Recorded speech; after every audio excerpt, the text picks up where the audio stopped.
Today marks exactly 2 years since President Moon Jae-in took office. President Moon is touted for his efforts to bring permanent peace on the Korean Peninsula, materializing 3 inter-Korean summits and creating a diplomatic frame of nuclear dialogue. But North Korea's latest military activities are adding to the complication of stalled nuclear negotiations. Today, we go in-depth with Dr. Bong Young-shik of Yonsei Institute for North Korean Studies on the developments surrounding the Korean Peninsula. It's good to have you back. Pleased to be here. We could see President Moon Jae-in's immediate response to North Korea's firing of projectiles yesterday through his TV interview that took place marking his 2 years in office. He said he believes the projectiles were short-range missiles, while also warning North Korea that such actions could make dialogue and negotiations much more difficult. Before we carry on further discussions, let's first take a listen to what he said. 이런 행위가 거듭된다면 지금 대화와 협상 국면을 어렵게 만들 수 있다라는 점을 북한 측에 경고를 하고 싶습니다. 북한은 계획된 그런 행동으로 일단 보입니다. 북한 측에서도 한편으로 자기 의사를 표현하면서 한편으로는 판이 깨어지지 않도록 아주 유의를 하고 있는 것으로 그렇게 판단이 됩니다. But he also hinted that he will continue to seek to provide food aid to North Korea. How do you assess President Moon's initial response to North Korea's missile launches? President Moon Jae-in is maintaining a great deal of patience in order to maintain any momentum that is left in inter-Korean dialogue and cooperation that has started beginning of last year.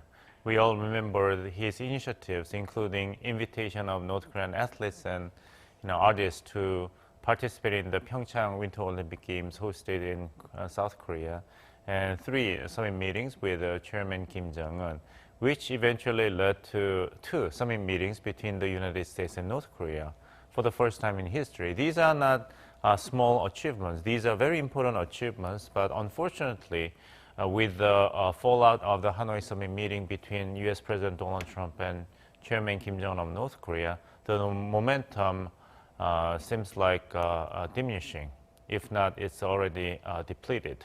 So it is time to replenish momentum for peaceful settlement of all the issues lying between United States and North Korea and between the 2 Koreas. So he is showing great deal of patience, not calling the missiles missiles. Basically, he's taking what I call the Juliet approach in Shakespeare play. What is its name? The flower which we call rose will smell still in another name. So what's the point of calling missile missile? Let's take strategic flexibility, at least for a while, so that we will just put a tap on escalation of tension with North Korea and try to give North Korea at least a few more chances to be reasonable to come back to a negotiation table with the United States at working levels. So trying to send a message in a traditional way with this type of provocations like test firing missiles would only undermine the chance for North Korean leadership to get what it wants. That's the core message that President Moon Jae-in wants to deliver in his media interview that he had last night. Some in South Korea worry that providing food aid to North Korea, despite its recent missile launches, could send a wrong message to North Korea. How do you think about that? Well, still showing patience in the extension of the same approach to North Korea, at least for a while. I think food aid for humanitarian purposes will be provided by South Korea and other countries. Again, South Korea as a mediator between North Korea and the rest of the world is trying to give North Korean leadership last chance to come back to the negotiation table in order to achieve its goals in a peaceful way. Of course, provision of food aid at this point will be taken advantage of by North Korean leadership in order to pacify the North Korean population which must have delivered a very disappointing news of the no deal in the Hanoi summit meeting with the U.S. president. But if Kim Jong-un is going to be able to show North Korean people that, see, after we just fired a couple of missiles, the United States, South Korea became so feared by our mighty military capacity. So they quickly provided food aid in order to appease us. So this is the achievement thanks to the miraculous and resolute leadership of Kim Jong-un. That way, Kim Jong-un may have at least a short-term effect of stabilizing its power and control over the population and power elites. After that, then Kim Jong-un does not have to worry about maintaining his absolute power and control of the population, and which means that he might be better prepared to engage in meaningful and productive negotiation and dialogue with South Korea and the United States. So in that regard, providing food aid despite North Korea's test firing, of course, this does not sit well in the stomach for some people, but in the long-term strategy to bring back North Korean leadership to negotiation tables, this might have some positive upsides. The biggest question now seems to be whether the projectiles North Korea fired yesterday are ballistic missiles or not. Because if they were, then that would be a clear violation of the UN Security Council resolutions. Now, U.S. Pentagon spokesperson citing U.S. Defense Department said they were ballistic missiles, while the South Korean government says further analysis is needed to define what type of missiles they were. Your take? Again, the flower we call rose will smell as sweet and look as beautiful by another name. So what's the point of calling missile a missile at this point if doing so will not enhance our strategic leverage on North Korea but rather undermine it?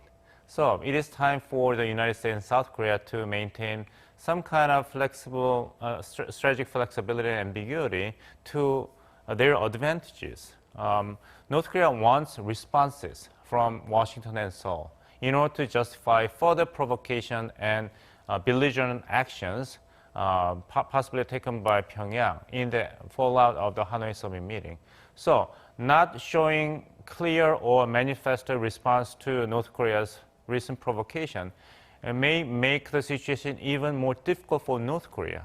It will make Kim Jong-un regime to take next step even more difficult. So no response may be better than very clear response under these circumstances. But if you look back the track record of North Korea's missile tests and test firings, then United Nations Security Council used to condemn North Korea's actions, but it only issued additional resolutions only for major missile tests, such as Hwasong 14 or Hwasong 15, that are qualified as an intercontinental ballistic missile to cover like 5,000 kilometers in the range. But these are short-range missiles. So in cases North Korea engage in provocation with short-range missiles, United Nations Security Council generally just stop at just issuing condemnations by in the name of the United Nations, but did not really issue another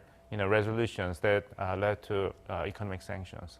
So I think the similar reactions by the United Nations Security Council would repeat.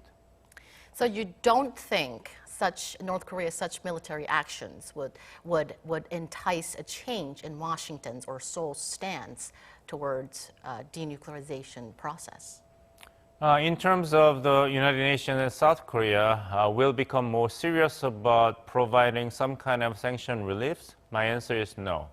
So I do not expect any major change of behavior on the part of Washington and South Korea in terms of giving economic sanction relief, which is the crown jewel Kim Jong-un wants to achieve in engaging provocation. So U.S. President Donald Trump put it very clearly last night that nobody is happy about this, and there is a better way to communicate with us if North Korean leadership wants to negotiate with Washington in order to get what it wants, which is sanction reliefs. So the message is very clear. Stop meaningless provocations, following traditional way of behavior, because this is not the best way to deliver your message to us. The better way to deliver message to us is to agree to get back to working level negotiations with Washington. So if some changes in Seoul and Washington stances are unlikely, then wouldn't that provoke North Korea to make further military actions? If North Korea engages in further belligerent and provocative actions, it only corners itself further. Again, no matter what kind of further provocation North Korea is going to take, as long as the United States and South Korea and Japan, in that regard, would not budge to begin relief economic sanctions on North Korea, what's the point? The better way is to engage in working level negotiations and be pragmatic in terms of exchanging the major agendas important for Washington and major agendas important for Pyongyang, including sanction reliefs. So far, Washington and Seoul have been on the same page in terms of expressing and demonstrating great deal of patience, including not calling projectiles as ballistic missiles. But at the same time, Washington and Seoul began to issue higher level of cautions and warnings to Kim Jong-un that enough will be enough. So rather than engaging in escalation of tension, North Korean leadership has to resort to pragmatism and engage in meaningful negotiations. Now, visiting U.S. point man on North Korea, Stephen Biegun met with high-ranking South Korean officials, and today he said that the door remains open to North Korea. Remains open. Door remains open. It is up to North Korean leadership whether to walk in or not. What more do you think were discussed that weren't revealed to the press? Well, I wasn't there in the room, so I can only guess. My guess is only good as yours. But judging from the statement issued by Representative Mr. Biegun, that door is open, meaning that United States has not changed its standing position that it is willing to engage in any level of discussions and negotiation with Pyongyang after Hanoi summit meeting. And Washington does not oppose South Korea leading the way to supply humanitarian food aid to North Korea. But if North Korea, what North Korea really wants is economic sanction relief, North Korea has to be reasonable to deal with working level negotiation with Washington. President Moon, during yesterday's TV interview, explained in detail for the first time on his private conversation he had with Kim Jong-un at the blue-painted footbridge at the border village of Panmunjom when they met for their historic first summit. President Moon said that Kim Jong-un told him North Korea would not have developed nuclear weapons if its safety were guaranteed. Let's take a look at what he said. 김정은 위원장은 자신들의 그 비핵화 의지에 대해서 그냥 아주 진솔하게 다 표명을 했습니다. 말하자면 안전 보장을 위한 것인데 핵 없이도 안전할 수 있다면 우리가 왜 제재를 무릅쓰고 힘들게 핵을 두고 있겠는가, 이런 표현으로 이제 비핵화 의지를 좀 표명을 했고. Now, Russian President Vladimir Putin has also said, following his summit with Kim Jong-un last month, that all North Korea wants its regime survival. Now, is there a realistic way to guarantee North Korea's regime survival other than Pyongyang developing its own nuclear weapon? The sense of security and sense of insecurity that North Korean leadership harbors is up to itself. No matter what kind of security assurances and guarantees Washington and other countries jointly or separately supply to North Korean leadership, if North Korean leadership still feels threatened, then it will not be sufficient.